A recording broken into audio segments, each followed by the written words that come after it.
maanta habeenkii xalay ahaa waxaanu lagu wargeliyay in maaragtay deeq macaawina la gaarsiin doono dadka naafada ah runtii kaarara la qaybiyay maamulku waxay nagu dhaheen dad lixaadkooda qaba hala soo dirsado meeshas badarkaas hala idinkaga soo qaado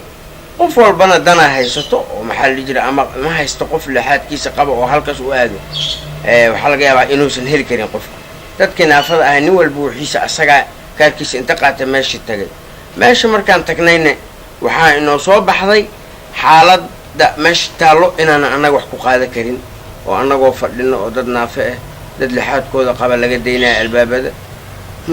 saas darteed anaga waana isaga soo tagnay dadka magaalada dhan way baahan yihiin anaga ma dhahayno dadka maxaa wax loo siino anaga le ma wax nala siiyo ma dhahayno laakiin maamulka waxaan kala nahay dadka naafada iyo dadka lixaadkooda qaba ha isku darine waxa yarka oo dadka naafada ugu tala gasheen meel macluuma oo qaasa oo la og yahay u geeya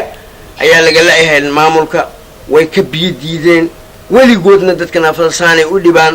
sanad ilaa ramadaankii hore ugu dambeysay badar saakay maaragtay wixii yarka oo liibayni dad xoog laha iska daldalanaayo oo maxaa la jiray shaqo albaabadii laga deynaa iyagoo loogu yimid xafiisadooda maamulka aad ayuu ugu mahadsan yahay waxaan wala qaybiyay kaarar anigoo ka tirsan naafadii waxaan ka mid ahay dadka araga la maasha Allah saaka 12 bar ama ugu yaraan hal saac waxaa qof walba gacanta loo saaray kaarkeedii ay ku qaada lahayd raashinka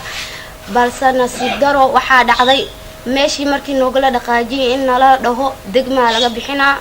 degmadii markii aan tagnane ay dhacday haddana meel fagaaraha lagu dhiiba in la dhaho meeshii anakoo lugaynayna tagnay anakoo aragla ama naafadii dhammaanteed qaybaheeda kala duwan waxaa dhacday meeshii markaan tagnay waxaan ku aragnay dad badan oo lixaadkooda qabo ama malaamilay ha naqdaan ama dad kale ha naqdaan ma naqaano laakiin waxaan u jeedin dad aad u tiro badan oo kaararka aan wadan camal ay haystaan qaarkood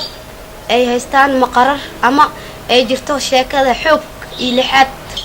waa u jeednaa macnaheedu waxay tahay qofta araga la haddii araga la adaha macnaheedu ma ahan inay qalbiga dadka kala soconin haddii aan indhaha wax uga jeedin qalbiga ayaan ka dareemaynaa wax walba oo ka dhacaya fagaarahana waa dareemi karnaa mararka qaar waxaa nala socdo qof lixaad qabo oo na caawinayo noo sheegayo marka maamulka waxaan ka codsanaynaa